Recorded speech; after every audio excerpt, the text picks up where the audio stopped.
Hello my dear students, welcome in this session of English teaching.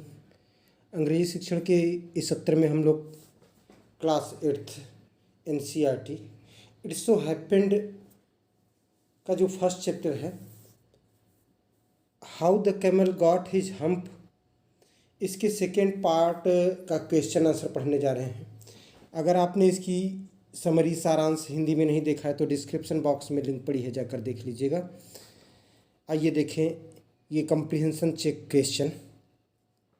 First question है, the camel was looking at his own reflection in the pool. ऊँट अपनी छाया को, प्रतिबिंब को तालाब में देख रहा था। What does it suggest to you about the camel? यह कैमल के बारे में आपको क्या सुझाता है, क्या बताता है?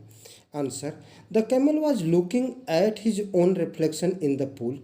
कैमल अपनी ही प्रतिबिंब को, अपनी ही छाया को तालाब में देख रहा था।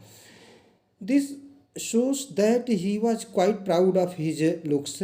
यह दिखाता है, दर्शाता है कि वह पूरी तरह से अपने लुक्स पर, अपने प्रदर्शन पर कैसा दिखता है इस पर पूरी तरह से गर्व कर रहा था, घमंड था उसे। He was proud of his back specially, विशेष रूप से उसे अपनी पीठ पर गर्व था। सेकेंड क्वेश्चन है, the camel said hump. Camel ने कहा हम्प, रिपीटेडली, बार बार यही कहा hump. How did it affect him? इससे वह कैसे प्रभावित हुआ? Answer, as a result of his repeated reply hump. तो बार बार हम्प का उत्तर देने पर he ended up having a puffed up back. Puffed up means फूला हुआ होना, तो ही एंडेड अप, वह समाप्त कर लिया, having a puffed up back, तो फूला हुआ जो उसका कुबड़ था। He was quite proud of his back, उसे पूरी तरह से अपनी पीठ पर, कुबड़ पर गर्व था। That had now turned into a big hump, जो एक बहुत बड़े कुबड़ में बदल चुका था। The hump will now help him to work for 3 days without eating anything.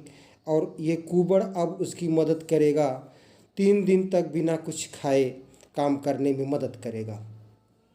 Third question है, what according to Djinn, Djinn के अनुसार क्या था? What was the use of the hump? Hump का क्या यूज था, क्या उपयोग था? Answer, according to Djinn, Djinn के अनुसार, द पफ्ड अप, ये फूला हुआ हम्प, कुबड़, on the back of the camel, camel के जो पीठ पर था, would let him work for 3 days, उसको काम करने, 3 दिन तक काम करते देता रहेगा, स्ट्रेट विद, सीधे, without having to eat anything, बिना कुछ खाए पिए 3 दिन तक कार्य कर सकता था। The camel would now live on his hump, अब ऊँट अपने उसी हम्प पर, कुबड़ पर निर्भर करेगा। फोर्थ क्वेश्चन है, he has never yet learned to behave. उसने अभी तक व्यवहार करना नहीं सीखा है। In the light of this, what is the writer's opinion about the camel? तो इसके प्रकाश में लेखक की क्या राय है कैमल के बारे में? Answer, the writer's opinion of the camel, the writer's opinion of the camel, camel के बारे में, ऊँट के बारे में जो लेखक की राय है, रिमेंड द सेम, एक ही जैसी बनी रही, as it was in the beginning of the story, जैसा कि कहानी के आरंभ में उसके विचार थे वही विचार बने रहे।